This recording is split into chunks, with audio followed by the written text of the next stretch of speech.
بسم اللہ الرحمن الرحیم. ایک نئی سٹوری کے ساتھ آپ کے سامنے پیش خدمت ہے جو حضرت سلیمان علیہ السلام کے بارے میں ہے. آئیے سٹوری کا باقاعدہ آغاز کرتے ہیں. حضرت سلیمان علیہ السلام نہر کے کنارے بیٹھے ہوئے تھے.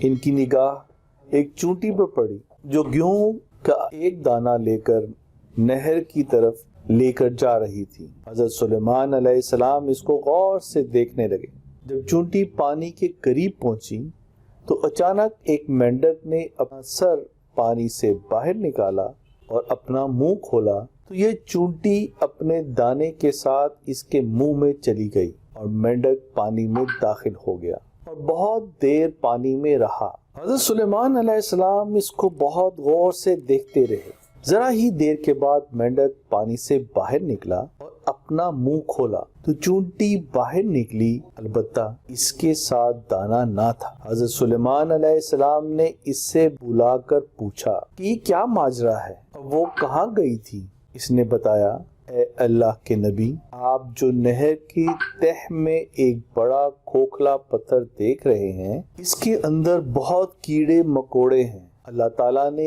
ان کو وہاں پر پیدا کیا ہے اور وہ وہاں سے روزی کی تلاش کرنے کے لیے نہیں نکل سکتے. اللہ تعالیٰ نے مجھے ان کی روزی کا وکیل بنایا ہے اور میں ان کی روزی کو اٹھا کر لے جاتی ہوں، اور اللہ تعالیٰ نے اس مینڈک کو میرے لیے مسخر فرمایا ہے تاکہ وہ مجھے لے کر جائے اور اس کے منہ میں ہونے کی وجہ سے مجھے پانی نقصان نہیں پہنچاتا. وہ اپنا منہ بند پتھر کے سوراخ کے سامنے کھول دیتا ہے اور میں اس میں داخل ہو جاتی ہوں. جب میں اس کی روزی اس تک پہنچا کر پتھر کے سوراخ سے اس کے منہ تک آتی ہوں تو مینڈک مجھے منہ سے باہر نکال دیتا ہے. حضرت سلیمان علیہ السلام نے کہا، کیا تو نے کیڑوں کی کسی تسبیح کو سنا؟ چونٹی نے بتایا، ہاں، وہ سب کہتے ہیں اے وہ ذات جو مجھے اس گہرے پانی کے اندر بھی نہیں بھولتا. سبحان اللہ. بے شک اس سے ظاہر ہوتا ہے ناظرین